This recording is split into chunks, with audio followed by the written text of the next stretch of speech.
Bowen, McLeod, and Britt helps both large corporations and small businesses with insurance, risk management, and employee benefits using the same values they've held true for over 30 years: knowledge, vision, accountability, and service. More information is at bmbinc.com.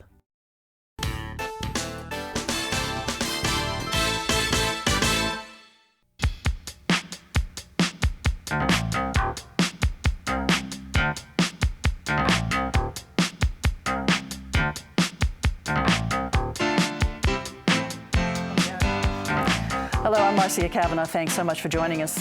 In this mayoral election year, not all the politics is in New Orleans. Newell Norman's sudden change of careers has Jefferson politics abuzz, and there's a race for a new state treasurer. We'll look at these contests as well as an expanded dead zone in the Gulf, Tom Benson and Edwin Edwards having significant birthdays.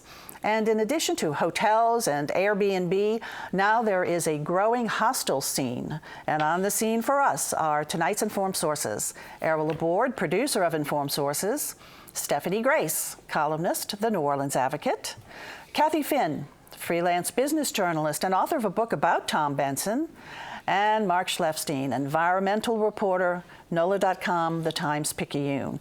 We're going to go over to Stephanie first because Jefferson Parish politics is really rocking and rolling right now. It is a little bit surprising.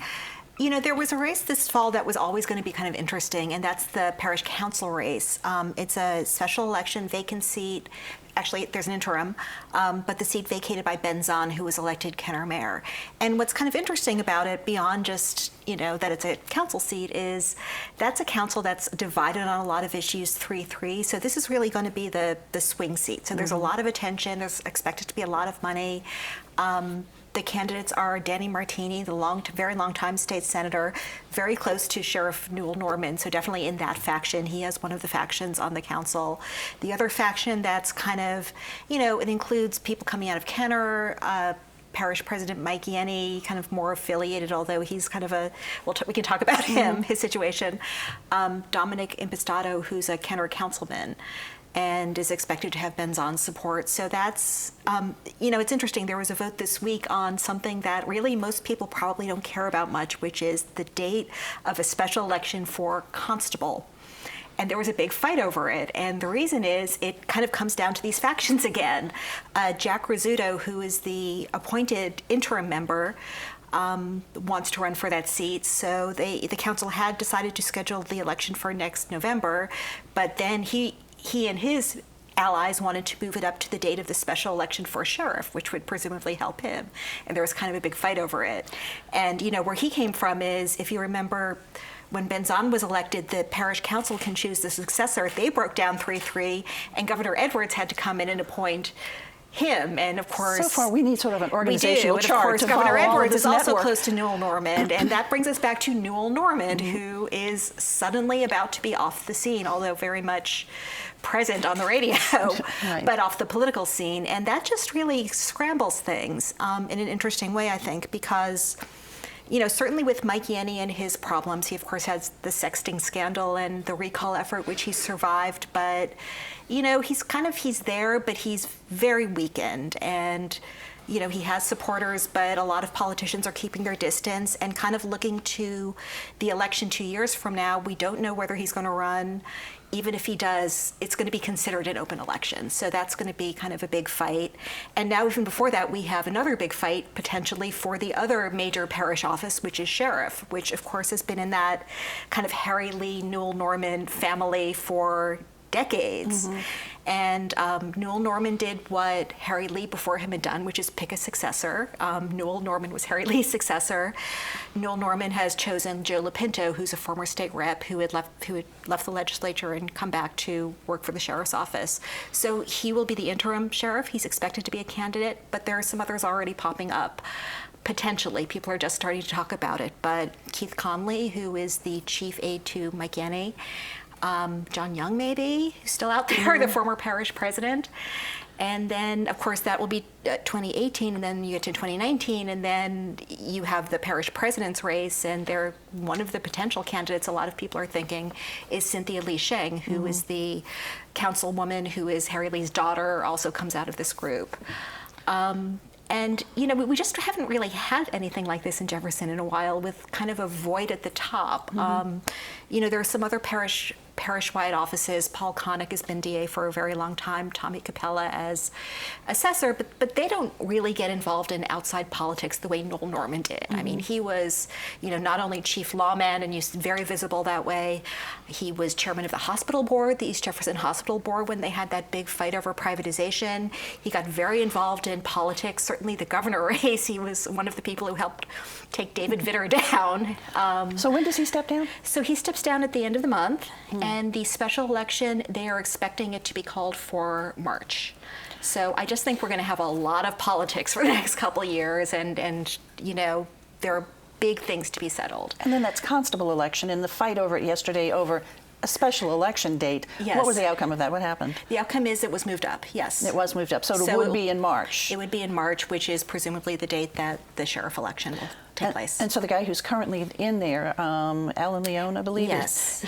I don't think he wanted it to be moved up. He wanted to stay in as long as he possibly could. So, you know, you want a bigger turnout election, presumably would help the guy who's better known, and, you know, people turning out to vote for sheriff. So will he challenge the state, do you think? Is that a possibility? Possibly. I don't know. It's because, you know, there was some procedural weirdness because the council had already set one date and then they changed it. So it was an unusual situation. And again, if you go out and you ask the voters, you know, constable, can you wait to vote for constable? I'll bet most of them would say, who, what? We vote for constable. So it's interesting that there was such a fight over that. Yes. Okay, well, it will be interesting in Jefferson Parish. Thanks a lot, Steph. Sure. We're going to go over to Kathy right now, and you wrote a piece about, we have, it seemed, a growing scene in New Orleans of hostels, which really is not something that we've had traditionally really much of in New Orleans. And I didn't know, until I wrote the article for The Advocate, I didn't know, you know, that we even had, there were a dozen existing in the city. I mean, I wouldn't have guessed that. I knew there were a few around, but hostels in general have been always much more popular in Europe, and they're just kind of growing a little bit. They're growing more and more in the United States, and New Orleans is one of the cities, probably about the 7th largest city in terms of the number of hostels now being developed and in operation, because I think it's in part because of the number of European travelers coming to the U.S. and looking for hostels. They're so accustomed to staying in hostels in Europe that, you know, they'd like to see them here too. Hostels, of course, are a kind of bare bones overnight accommodation, very popular, particularly with young travelers who are traveling on a very tight budget. And you go in, you pay for your bed for an overnight. You get your own bed in a room shared with other people, strangers usually. And you share a bathroom, and then there are common spaces that really are designed to promote kind of a social network among the hostel guests. And that's a very big part of staying in a hostel, is the social network, the cultural interchange that you usually find, because you find a lot of international travelers in these places. And I think that's true in New Orleans as well. But there is growth going on. The former Audubon Hotel on St. Charles Avenue, which was vacant for some years, has been turned into a hostel. Almost said hospital. Hostel, and it's a quite nice one. In fact, the manager, the owner there, says that he'd like to make it the nicest one in New Orleans. And it looks like a boutique hotel. And they treat it somewhat that way. And you have a self-serve kitchen. You have his hostel has a 24-hour staffed front desk, which is not always the case in most hostels. Is that the one with room service also? They have some services. It's not necessarily room service the way you get it in a hotel. But so there's that one, and then there's a brand new one that's going to be starting construction probably next month in September. And that's right on Canal Street, and that's pretty interesting. It's being developed by one of the largest hosteling organizations in the world. It's called Hosteling International. They're very big in Europe. And they are starting to grow in the United States. They're in Miami, Chicago, New York. And they like New Orleans, and they're putting one on Canal Street in an interesting location. It's just catty-cornered from the Sanger Theater, so it's right in the theater area, theater district, that the city has long been trying to upgrade and hoping to get more activity in. So they're gutting the building at 1028 Canal Street, and the one next door, they're taking a portion of that one. It's now Fisher Jewelry is on the ground floor and will remain there. And there's one that is planned, still being planned for Bywater amid some controversy. The Bywater Hostel actually has been sometimes called a poshtel because it's supposed to be an upscale kind of hostel. Increasingly, what you're seeing in the U.S. ones is the newer ones are putting some private rooms in their hostels because they realize that Americans tend to value their privacy a little more than the Europeans. They're not quite as comfortable as, sleeping with strangers, so to speak. And usually it's with bunk beds in these rooms. So a lot of them are doing that. This particular one in Bywater by a developer, Ted Kelso, has run into lots of controversy over a period of many months in the Bywater area. The neighborhood didn't want it. They fought it on the basis of more short-term rentals they're already upset about. But the court decided in Kelso's favor and ruled in Kelso's favor. The neighborhood has appealed it, so it's before the Fourth Circuit right now. And probably there will be a ruling from the Fourth Circuit within the next few weeks. Since it has made it this far, it seems a little unlikely that, that they will overturn this ruling. So New Orleans now has a growing hostel scene. But there's never been any real record or reputation of any sort of disorder from these places, has there? Or? No, and I think actually, when it comes to evaluating a hostel in your neighborhood versus Airbnb, or a real proliferation of Airbnb, I think you would almost prefer the hostel because it's a kind of traveler who, it's young people. They like to go out together in groups. They are real social and networky, and it's a little different than the Airbnb where you just have a bunch of strangers living right next door. You never know who's there. They might have parties. Right. Yeah, loud parties. Okay, well, we'll see how this develops in the city. Yeah, it's an interesting trend. It is. Yeah. Thanks a lot, Kathy. Over to Mark right now. And dead zone in the Gulf, we hear about this every year, but this is a pretty significant one. Yeah, it is. It's the largest since they started doing these annual cruises in July in 1985, and it's about 8,900 square miles. That's as big as the state of New Jersey. Of New Jersey, thank you. I keep wanting to say Delaware. I don't know why. Well, that's what we've lost in terms of yeah. coastal laws. Let's back up just quickly. A cruise. You referred to the cruise because there is actually it's a research ship that goes. Right, it's a research ship, and it spent 6 days going basically back and forth across the shelf, the shallow area along the Gulf Coast of Louisiana and just into Texas. And they take samples of how much oxygen is in the water at depth. And what we call the dead zone is actually, the scientific term is hypoxia. And that is 2 parts per million or less, and it's just not enough for things to live in. And in fact, what they found this year was that there was even less than that. In some cases, it was what they call anoxia, complete. There just wasn't any oxygen at all, which is pretty bad. So it's a very large area along the coast, and it kills things that live in the sediments on the bottom, which is the start of the food chain for fisheries. And fish tend to avoid where they can't breathe, and so they're farther out in the Gulf and things like that. And the result of that is that fishermen have to go farther to get their catch.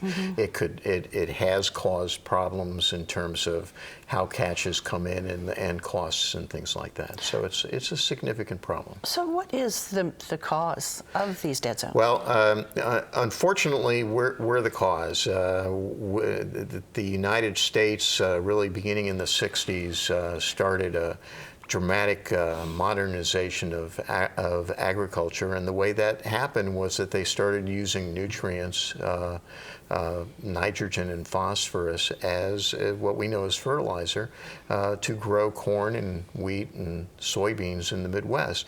And the portions of that stuff has basically made its way into the Mississippi River system from upstream, and it comes in with fresh water into the Gulf of Mexico. That fresh water basically creates a freshwater lighter water layer on top of the heavier salt water that's already in the Gulf of Mexico. The nutrients that are in there create a huge growth of tiny little algae, and the algae grow real quick. die real quick, fall to the bottom. They decompose, and that decomposition uses up the oxygen, and that's how it's formed. So will this dissipate? It does. It really starts. The process starts in the spring when the high river period begins, and then in the summertime when you start getting storms, especially tropical storms and hurricanes, they will start mixing up the deeper water, the saltier water, with the water at the surface, and that will reduce the amount. The problem is that, for instance, this year, that all the way to the end of July, that has not happened, even though there was Tropical Storm Cindy did go across part of the area, but it really did not cause that significant difference. Well, nobody's pulling for a hurricane, really, No, for us to get. So, definitely not. So what other kind of way could it dissipate? Well, it just basically, once you get into the later summer and you start having frontal systems coming down from the north, that also will help mix the water. And then the cycle begins again. And then the next year the cycle begins all over again. Just quickly, I mean, are there any kind of regs or regulations or something that can be imposed on this? That's the real problem. And this week, the same time that the survey's results came out, a group of scientists, including some that were involved in the survey, came out with a study that said that there's a federal-state partnership, the task force, that has been trying to reduce the amount of nutrients that are used and run off land using voluntary means. And this study that was done and produced this week says that even if you had a 59% reduction in the amount of nutrients that ended up in the Mississippi River, that would barely get you to the goal that they're looking at, which is 1,900 square miles as opposed to 8,900 square miles. 8,900, that's really the biggest ever. Yep. Okay. All right, Mark, thanks a lot. Let's go on over now to Errol, and somebody's having a birthday, and I'm not referring to Errol this week, but a 90th birthday. No. Edwin Edwards was born in 1927 in the Orleans Parish in central Louisiana. And of all the years for Edwin Edwards to be born in, that is a really year that defined politics that was to come, because that was the year of the Great Flood, the Great Flood of 1927. And in the area he was in, that parish borders the Atchafalaya River, from which a lot of water overflowed and which really felt the impact of it. And I think the Great Flood really made Louisiana more of a populous state, because there was a lot of poverty, a lot of people in need in that year. And in that same year, someone was running for governor for the 1928 election named Huey Long. And Huey Long, I think, was molded by the events of 1927 and put together a classic populist type of campaign. There was this classic speech, Huey Long's classic speech at the Evangeline Oaks about, Evangeline waited here for her lover. I'm waiting here for your problems. Let me, dry the tears off your cheeks and all that. And so it was a downright appeal to the needs of the poor people. And this was a time for it. New Orleans became Louisiana became a hotbed for populism. So Edwin Edwards grew up in that. Born in 27, grew up in that, grew up in the era of Huey Long and in the era of populism that was to follow, and really became a champion of that as he rose and became governor. And he was probably, I think, fair to say, the last of that era, the last of the Democrat populist type of politician. His political base was Democrats, it was labor, it was blacks, and teachers, education. I mean, that was the basis, but it was a powerful base. When he was elected in '71, the night of his election, he goes on television and acknowledges the sole political organization in New Orleans, which was a black political organization. A year earlier, they helped elect Moon Landrieu as mayor. But for a governor, to be acknowledging an organization like that. And so that was the type of politics they represent. It's a politics that doesn't exist anymore because the state would shift dramatically conservative and dramatically Republican. In his first term as governor, he delivered a new state constitution for the state. The state had been bogged down for years. It was getting to the point that there were so many amendments and people were rejecting the amendments that the state couldn't grow, couldn't develop any laws, and he developed a new state constitution. if you'd have stopped after that first-term governor, they might have built a statue to him and said, "This is one of the greatest governors ever." And in fact, next year is the 45th anniversary of that new Constitution. He went on to serve 16 years as governor, a very colorful term. We all know he always. There was always scandal associated with him, and he wound up going to jail, 10-year sentence, and served 8. So there was that side of Edwin Edwards too. There was a side that was fun. There was a side that was very effective as a governor, and there was a side that was always getting in trouble politically. There are those who are going to be celebrating his 90th birthday, and I believe the party's coming up this week, the same night as Tom Benson's birthday party, and he too is celebrating a 90th. And speaking of statues, Tom Benson just had a really nice statue erected to his honor in Canton, Ohio. He did. They just dedicated the Hall of Fame, Tom Benson Hall of Fame Stadium in Canton. It has been named Tom Benson Stadium for a while now. He donated $11 million to the enterprise, and so it's not surprising that they have now dedicated this, and the statue, a little bit similar to the statue you see over by the Superdome that was erected just a few years ago of Tom Benson. But it's interesting that your story about Edwin Edwards, they are the same age. And in fact, when I started writing my book about Tom Benson, I contacted Edwards, and I had a very interesting interview with him. And he told me, in fact, he had called Benson because this was right after Benson's family had started suing him and trying to have him declared incompetent and so forth. And Edwards was just outraged by that. He was absolutely furious with the family for doing that to Tom Benson. And of course, he and Tom Benson go back to the days when Benson bought the team. Edwards was governor, and he gave me a lot of interesting and funny anecdotes about the back and forth between him and Benson, over the terms of the agreement with the state, and would Benson actually take the deal or not. And then Edwards going back to the lawmakers and said, Benson says he's on the 10-yard line and we're not going to score. It's quite funny, actually, and it was typical Edwards stuff. But he was outraged by it. But it was very interesting. Tom Benson now, this with the stadium, kind of looks like he's sort of sealed his legacy in terms of the NFL anyway, and I think that's very important to him. Since they settled the extraordinary litigation with the family that finally was finished several months ago, and we never did find out the precise terms. Those weren't disclosed, but anyway, it was settled, and it seemed to be really lift a weight off of Benson, even though it also lifted a lot of money out of his pocket. And so he went on with his life, and even at his advanced age, he went on.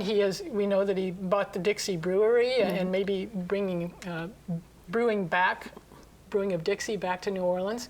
He bought a Cadillac dealership, which I thought was really kind of funny because he certainly didn't need to do that. He has plenty of car dealerships, and he started.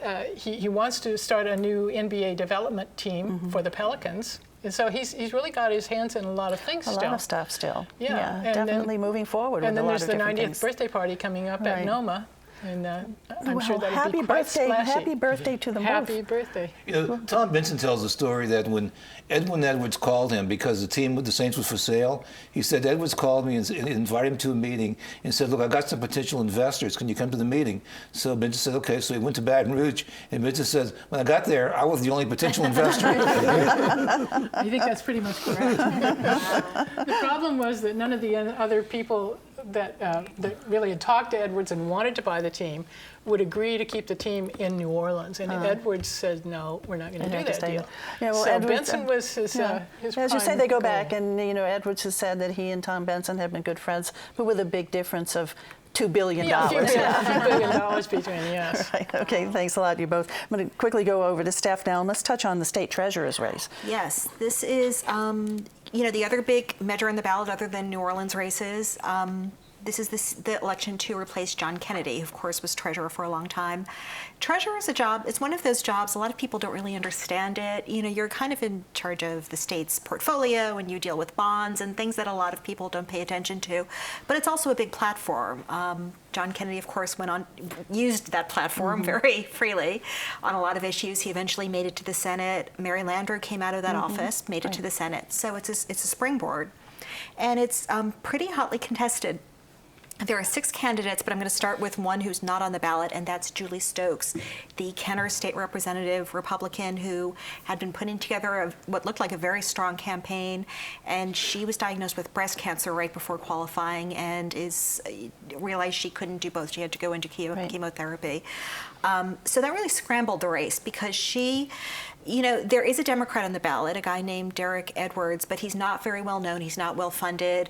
So it's one of these crazy races where, you mostly have Republicans, which means the Democrats maybe get to be the swing vote.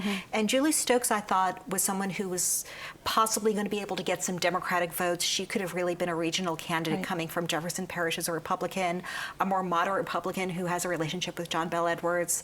So she's out now. So the big 3 left are John Schroeder, who just resigned from the legislature, state rep from Covington, Neil Reiser, state senator from North Louisiana, and Angel Davis, who she was Bobby Jindal's first commissioner of administration, budget official. She worked for Mike Foster. She also worked for Mitch Landrieu, interestingly, when she is a Republican, but when he was lieutenant governor. So we'll see how much she talks about that, because I think she's someone who could possibly move into that Julie Stokes spot of being a crossover candidate. And again, a lot of people in New Orleans are going to vote because of the mayor's race. So that's a big pot of voters.